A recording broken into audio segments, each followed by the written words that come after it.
बच्चों, चलिए इस क्वेश्चन को सॉल्व करते हैं। क्वेश्चन बोल रहा है inductance of a coil with 10 to power of 4 turns is 10 milli henry and it is connected to a DC source of 10 volt with internal resistance of 10 ohm.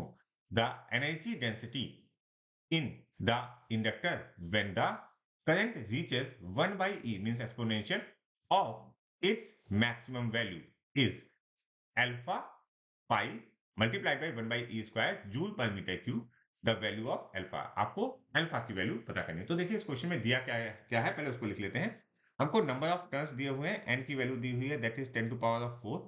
साथ साथ एल की value जो given है, L की value inductance की value जो दी है that is in 10 milli henry और इसको आपको हेनरी में कन्वर्ट करना होगा।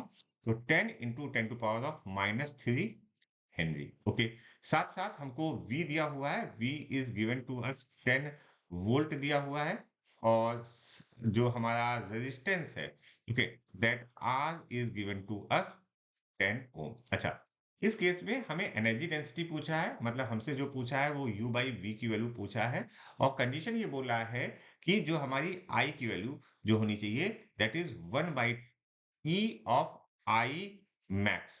इस कंडीशन में हमें किसकी वैल्यू पता करनी है? हमें U बाई V की वैल्यू पता करनी है। तो सबसे पहले I मैक्स की वैल्यू क्या होगी?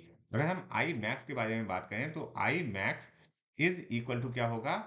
I max is equal to V by R। अच्छा, V की वैल्यू यहाँ पर कितनी है? V की वैल्यू 10 है, R की वैल्यू 10 है, तो यहाँ पर जो value I that is 1 ampere. मतलब हमारा करंट जो है I मैक्स की वैल्यू 1 एम्पियर आ रहा है। तो यहाँ पर अगर हम बात करें I के बारे में, ठीक है, तो हमने क्या बोला? I is equal to 1 by E of I max.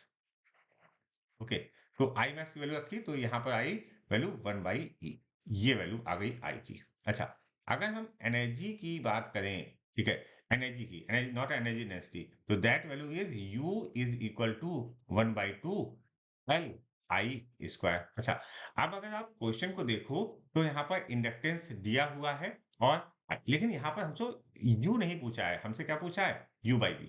तो यहाँ पर V लाना है। तो एल का एक फॉर्मूला आपने पढ़ा होगा, in that case L is equal to mu naught n square we.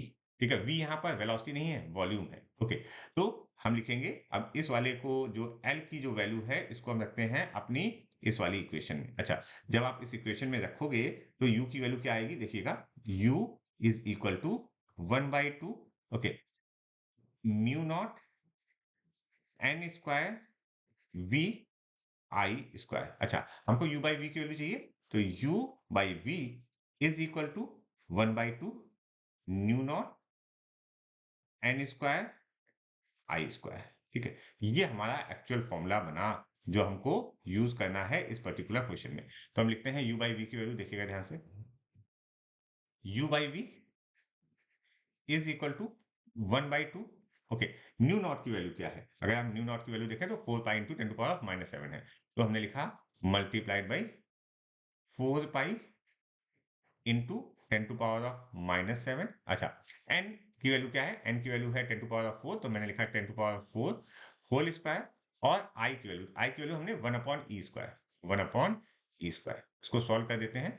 तो यहाँ पर देखिए 2 इन जा 4 हुआ और यहाँ पर ये 10 टू पावर 4, 10 टू पावर 4, तो क्या होगा? 10 टू पावर ऑफ 8 होगा। यहाँ पर 10 टू पावर ऑफ 8 हो जाएगा ये वैल्यू हो जाएगी 10 टू पावर ऑफ 8। ठीक है, इक्वल टू मैं लिख रहा हूँ, अपॉन में नहीं है, 10 टू पावर ऑफ 8 वैल्यू हो जाएगी और ये 10 टू पावर ऑफ 7 है। तो ये बचेगा 2 pi into 10 upon E square, या इसको ऐसे आप लिख सकते हो 20 pi upon E square joule per metre cube. तो इसको हम कंपेयर करेंगे अगर, तो देखिए यहाँ पर अगर हम इस वैल्यू से कंपेयर कर रहे हैं तो अल्फा की वैल्यू क्या आनी चाहिए? अल्फा की वैल्यू आएगी 20। So alpha is equal to 20 is our answer.